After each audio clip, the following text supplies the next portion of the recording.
Cut it out. And then the third way. Man, why don't you cut it out? Cut it out. Call people niggas.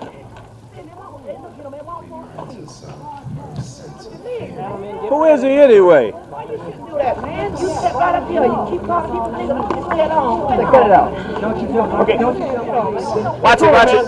Hey, brother, scroll it.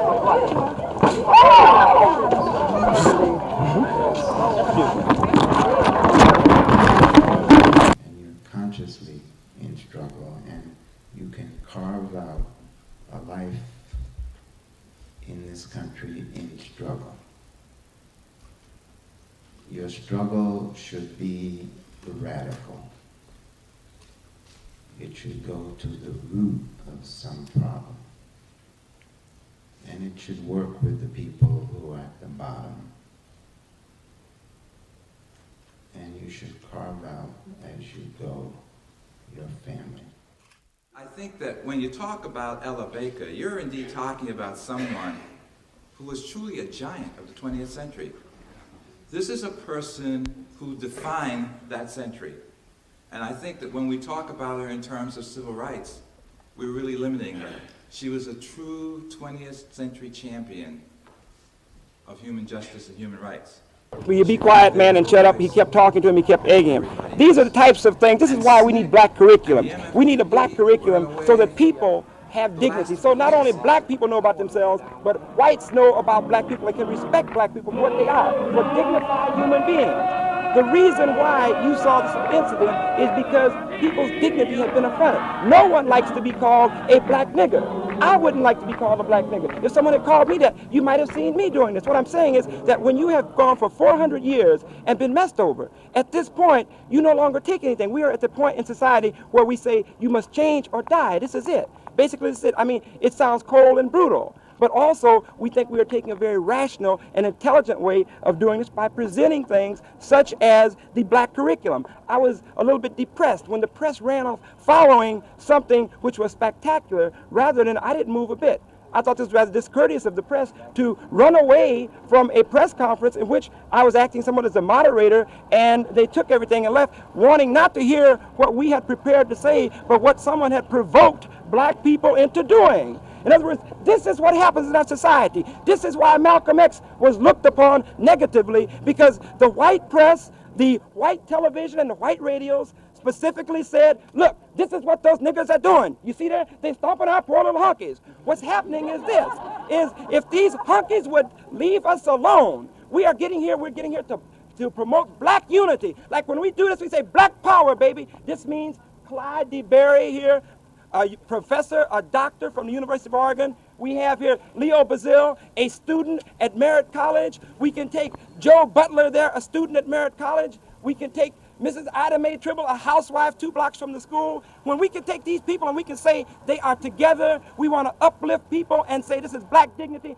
Baby, this is what we're talking about, is black power and black unity. Now, it is not stomping some ignorant honky in the ground for agitating you. That is not what we mean by black power. But what we're saying is this is affronting our dignity as a people when things like this happen. Now, I would like offense.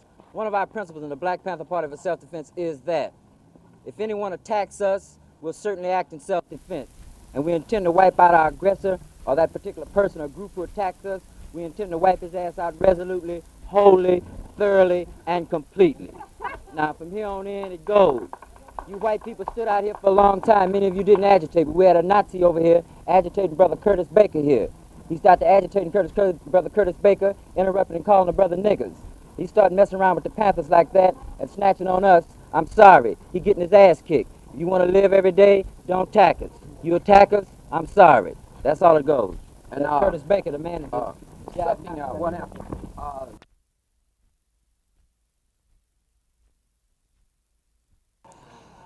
Well, first, gentlemen, I'd like to say that I don't know of any college in the nation that has made as concentrated an effort to develop programs that will help the Negro and the Caucasian understand each other better and this society and its relation to it. I can give you a few examples. we've met, officials at the college there have met almost monthly with representatives of the Negro community in an attempt to broaden our curriculum and in an attempt to develop specific programs which will have the effect of attracting more Negroes into the college program, because we feel that in a community that in the 40% wise Negro community that... Because they pointed to a catalog saying that this was proof that Merritt College had racist policies because there were no indications of black curriculum. It will come off the press next week, this particular copy that I'm reading from, although some of these courses are in the existing catalog, such as the Negro in America, and I don't know of another course similar to that one offered anywhere. And we've employed some of the top people from the Negro community as instructors in those courses. Does this catalog, Dr. Dunn, have anything to do with Mr. Walton's calling for black curriculum, presenting this to the Instructional Council in June? No, this is not a reaction to that.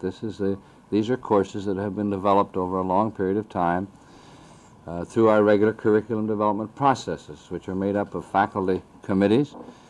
We have sought community advice from Negro leadership in the community, but no, we haven't developed, nor I can say do we plan to develop curriculum as a result of pressure demands. Dr., how do you feel we'll have about to the presence of the Black Panther Party for self-defense on the campus of Merritt? Well, as students, we welcome these people as students. As non-students, I cannot regard them as a helpful influence. What percentage of the staff at Merritt is non-Caucasian? Are there Negroes on the staff? Yes, I think we have a total of 7 this year.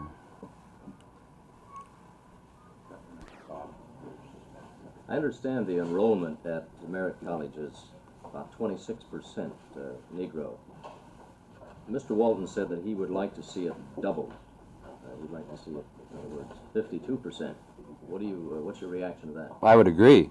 If possible, we ought to be enrolling more Negro people in the college, because we think this, as I said before, is one of the needs of the community to help these some of the people who need to develop skills that are saleable on the job market. And we're constantly working towards developing curriculum which will make it possible for these people to achieve more benefits from the community college program. Do you think the curriculum that comes out in the new catalog will encourage more Negroes to enroll? I think that it will include some courses that we don't now offer, which will help some. But I think more than exploring the social issues of race questions, we have to provide more at that college, a broader curricular program that will assist more people in going into a variety of avenues, both for employment and transfer to the university.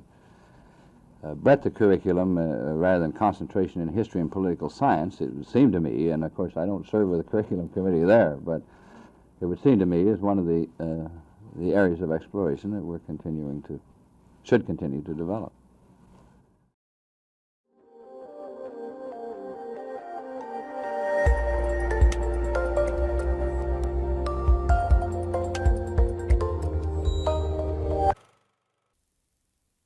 What happened on this campus is that the election that was held here in February was disputed.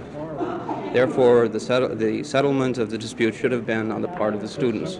But what actually happened was the administration felt, or you might say delegated to itself, its own authority to step in and settle the dispute.